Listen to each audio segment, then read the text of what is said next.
বিসমিল্লাহির সূরা নাবা আয়াত 40 2 রকম মক্কি। দামে পালন করুণাময় আল্লাহর নামে। উহারা একে অপরের নিকট কি বিষয়ে জিজ্ঞাসাবাদ করিতেছে সেই মহাসংবাদ বিষয়ে, সেই বিষয়ে উহাদের মধ্যে মতানৈক্য আছে। কখনো না উহাদের ধারণা অবাস্তব, উহারা শীঘ্রই মতানৈক্য আছে। কখনো না উহাদের ধারণা অবাস্তব, উহারা শীঘ্রই জানিতে পারিবে। আবার বলি কখনো না অচিরে জানিবে। আমি কি করি নাই এই ভূমিকে শস্য ও কর্তব্য সমূহ কিলক আমি সৃষ্টি করিয়াছি, আল্লাহ সৃষ্টি করিয়াছি তোমাদের জোড়ায় জোড়ায়, তোমাদের নিদ্রাকে করিয়াছে বিশ্রাম, করিয়াছে রাত্রিকে আবরণ এবং করিয়াছে দিবসকে জীবিকাহরণের সময়। আর আমি নির্ধারণ করিয়াছি তোমাদের উর্ধ্বদেশে সুষিপ্ত সপ্ত আকাশ এবং সৃষ্টি করিয়াছে প্রজ্বলময় দ্বীপ এবং বর্ষণ করিয়াছে মেঘমালা হইতে প্রচুর বাড়ি বা বৃষ্টি। উহাতে তদ্বারা আমি উৎপন্ন করি শস্য, উদ্ভিদ ও ঘন সন্নিবিষ্ট উদ্যান। নিশ্চয়ই সে নির্ধারণ আছে বিচার দিবস।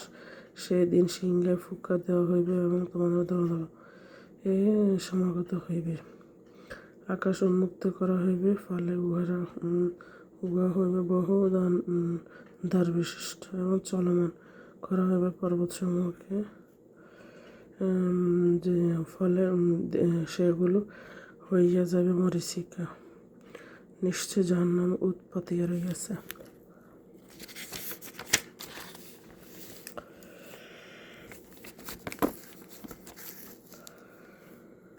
সীমালঙ্ঘনকারীদের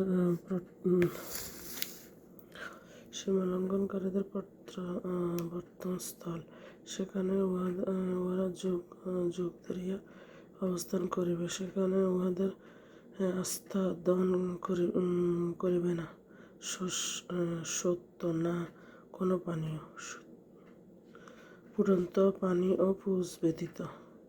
ইহাই উপযুক্ত প্রতিফল। উহারা কখনোই হিসাবের আশঙ্কা করিত না এবং উহারা দৃঢ়তার সঙ্গে আমার নির্দেশাবলী অস্বীকার করিয়াছে। সব কিছু আমি সংরক্ষণ করিয়াছি লিখিতভাবে। তারপর তোমাদের আস্বাদ গ্রহণ করো। আমি তো তোমাদের শাস্তি শুধু বৃদ্ধি করিব। মৃত্তিকাদের জন্য তো আছে সাফল্য। উদ্যান দেখ, সমবয়স্কা ভিন্ন যৌবনা তরুণী এবং পূর্ণপান পাত্র, সেখানে তাহাদের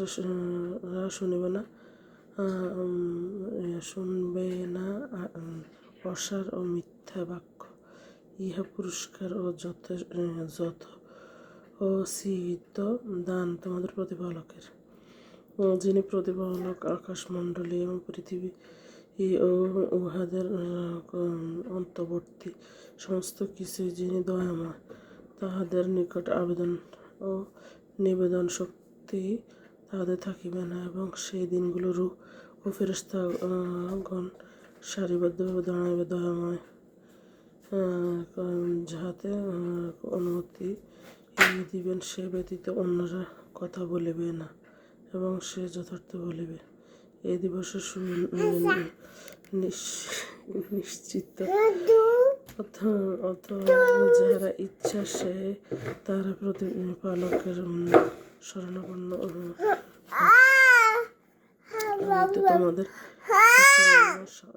শাস্তি সম্পর্কে সতর্ক করিয়াছি। সেদিন মানুষ তাহাদের কৃতকর্মের পক্ষে প্রত্যক্ষ করিবে এবং কাফিররা বলিবে, হায় আমি